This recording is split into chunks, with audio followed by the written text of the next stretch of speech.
been a wild time for the stock markets in Japan. They've seen this recent rise, a lot of confidence built up over the reforms. And in the last couple of weeks, it's been very different. We've seen two very sharp drops in the Nikkei 225, which is their main index, a 7% drop. And then just yesterday, another 5.5% drop.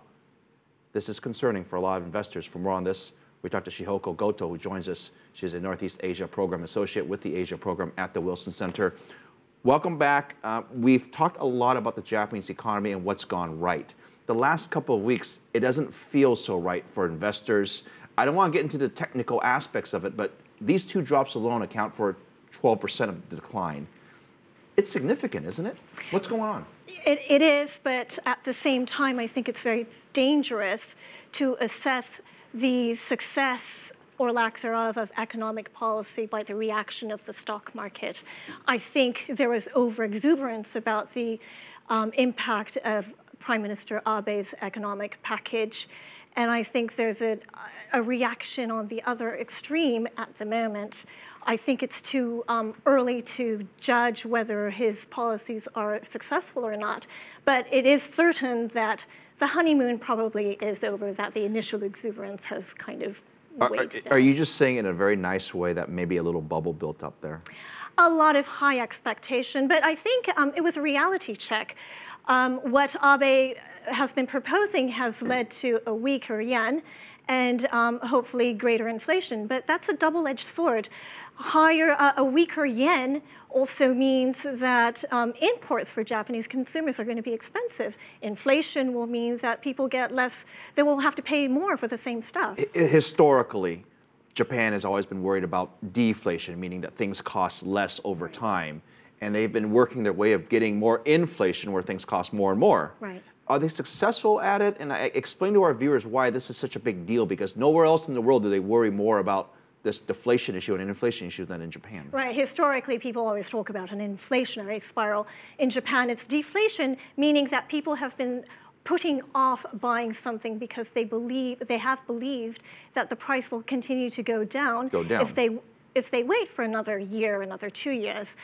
What Abe has been trying is to create this inflationary puff where people are thinking if they don't buy now, it'll go up. Which is ironic because as a buyer of goods, and I think every person in this newsroom would say the same thing, is we want things to be cheaper in the future, not more expensive. Right. Take a listen to this. Here's another economic indicator, retail sales. Terence Terashima explains what that means specifically in Japan and what that means to the economy. Despite recovery in consumer spending, retail sales in Japan contracted for 4 consecutive months in April, following 0.3% decline in March. However, the drop unexpectedly eased, beating market forecasts for 0.4% fall. Retail sales for April stood at 11.5 trillion yen, just over $112 billion, down 0.1% on year. The Ministry of Economy, Trade and Industry said sales of cars, luxury goods, food, medical and cosmetics have steadily increased, but cold and rainy weather kept sales of seasonal goods and clothing. Officials said seasonally adjusted monthly retail sales gained 0.7%, reflecting continued recovery in spending. However, Japan is expected to enter rainy season, which could undermine sales in June. Optimism for economic recovery has boosted consumer sentiment. Consumer spending is gradually improving, and analysts expect this momentum to continue for some time. But on the other hand, the weakening yen is gradually pushing the prices up, and the retailers are out watching the effects of Abenomics cautiously. People who enjoy the immediate benefits of Abenomics, saved from investments, are spending more on luxury goods in department stores. But sales for normal customer products sold in small to medium retail shops, they're not picking up as yet. Household spending trend is still the same. Retailers are hoping for more widespread sales recovery. Experts say figures may rise towards the end of the year, but real recovery in retail sales would take a little more time. We would need to see the wages go up for average consumers to loosen their wallets. I think it would take another year or two for that to happen. Analysts expect retail sales to boost in the summer months, but also worry that weather and election results may have a negative effect. Terence Terashima, CCTV, Tokyo. All right, Shihoko Goto joins us back from the Wilson Center. And, in Terrence's report that you just heard, they were talking about how the consumers need to reopen up their wallets. Confidence is back, but that's not translating into spending yet. Why?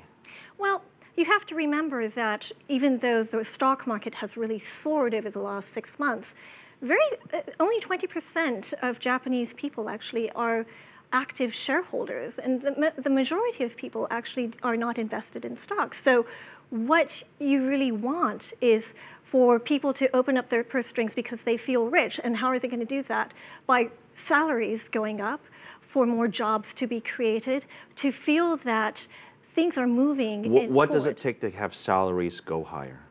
What needs to happen? I think Abe will be unveiling the third part of his economic package in mid-June, where he's going to be promoting structural reform.